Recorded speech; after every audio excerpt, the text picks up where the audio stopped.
Everyone, my name is Maurizio Pillitu. I'm DevOps Director at the Symphony Software Foundation. I apologize for the change of plan before. Now I'm dressing back my shirt. You've seen me on the polls before. So I think that I deserved 10 minutes of your time to talk about open source. In particular, let's start from who we are and why we like open source so much. So let's start from the technology. Symphony is a secure, decentralized, compliant messaging platform for highly regulated industries like financial services. I won't get too much into the technical details. Actually, I want to thank Dan from ChartIQ for giving such a deep introduction. And we have in the room Jade and Sachin from the Symphony team who will be happy actually to answer any of your questions. Symphony LLC was founded by the biggest financial institution worldwide to consolidate inner and inter-firm communication, but at the same time, actually to avoid vendor lock-in and be able to extend the technology at any time in a collaborative way. And this is the reason they founded the Symphony Software Foundation, a non-profit organization to actually foster an open ecosystem and open standardization around the Symphony platform, which seems similar to the discussions that the panelists were touching before. As such, the Symphony Foundation, amongst other things, hosts the open core Symphony platform and stimulates and incentivates continuous contributions from LLC to the foundation. And at the same time, hosts community-driven bots, integration, libraries, anything that is based on top of the Symphony platform that is coming from the community.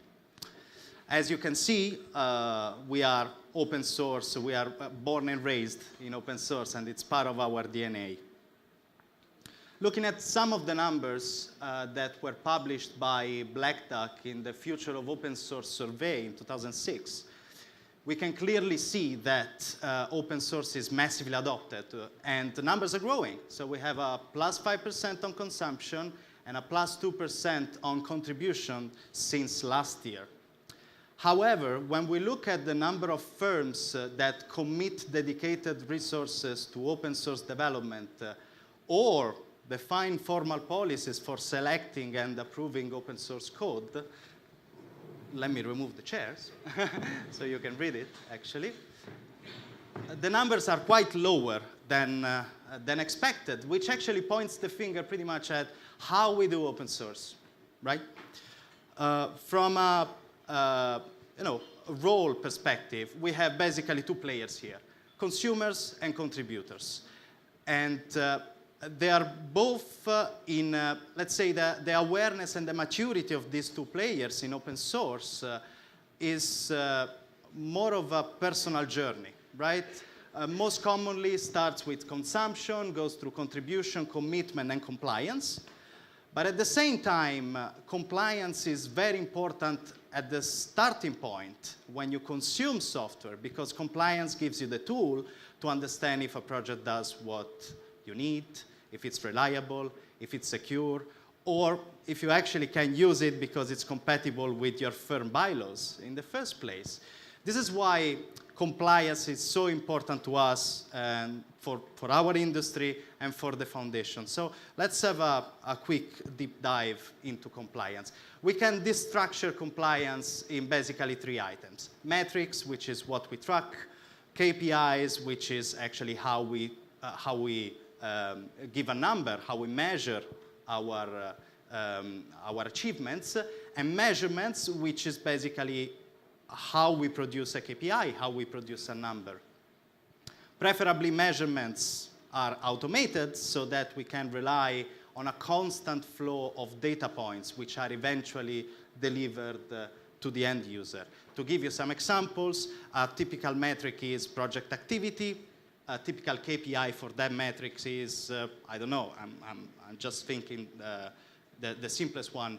Give me the latest date of the latest commit or the date of the latest release, right? And the measurement will be to actually access the history of commits and history of releases and take it the last entry. So metrics can, of course, change depending on industry, licenses, technologies involved. At the Symphony Software Foundation, we have set up some metrics. These are actually taken from our wiki. The link is down there, but will be later on. And we actually have divided them in 3 blocks, legal, security, and quality. With the legal metrics, we make sure that we don't have any license compliance issue. We make sure that the copyright notices are in place, that third-party dependencies are not bringing in some incompatible licenses and so on. We have different security metrics like CV impact issues or OWASP guideline implementations. And when it comes with quality, project liveliness, documentation, and test coverage as some of those that we actually are actively implementing right now. By collecting all these numbers and all these measurements, a consumer can actually access a project homepage which has more color, right? We can use badges to actually publish our metrics and our achievements.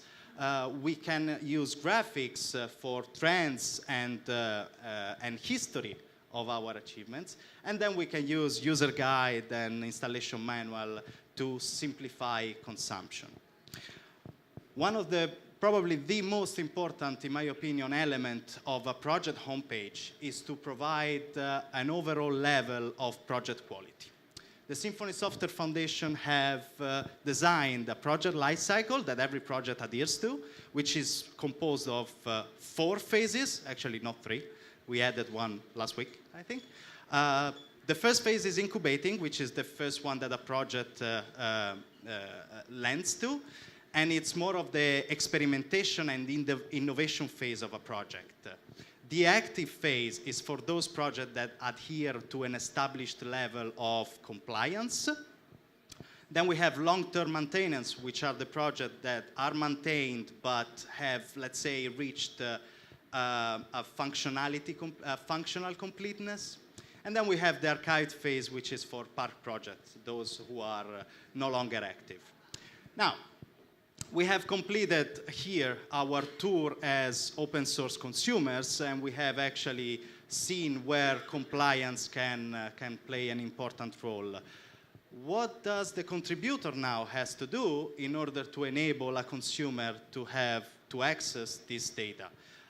Real quick, this is a map of measurements that we are currently implementing and investigating in the foundation, but it's also pretty much the common measurements that you see in open source projects. We have static and runtime code analysis, third-party dependency checking for licenses, security, and outdated version, test execution, test coverage, and file classification. So not all of this can be automated. There will be still some manual activity to do, especially depending on the phase of your project. I expect that an incubating project will do a lot of manual reporting, whereas an active project is expected to have some automated system in place. But we are pretty much familiar with several tools and services that provide us with application lifecycle management tools, which also include some measurements like dashboards, analytics, or programmatic access like APIs. We are probably all familiar with GitHub, maybe Travis CI, maybe VersionI. So these are great examples to set up an ALM infrastructure, an application lifecycle management infrastructure, with some measurements and metrics without spending a lot of time and money. There is still need for time and love in general to keep this system running. One interesting note is that most of these items, if not all of them, have a free for open source projects offering, which means by the only nature that your project is open source, you will be able to access these services for free. And this is, again, in my opinion, a big advantage to use open source, even at the earliest stage of contribution. as we said, it looks very easy, but there are some challenges that need to be figured out so that this system is actually up and running and is reliable. These are some of the challenges that we have faced the Symphony Software Foundation.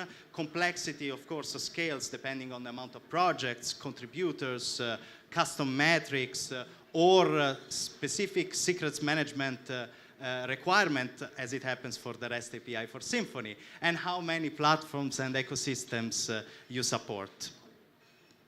Which brings me to my last slide. Okay, last slide.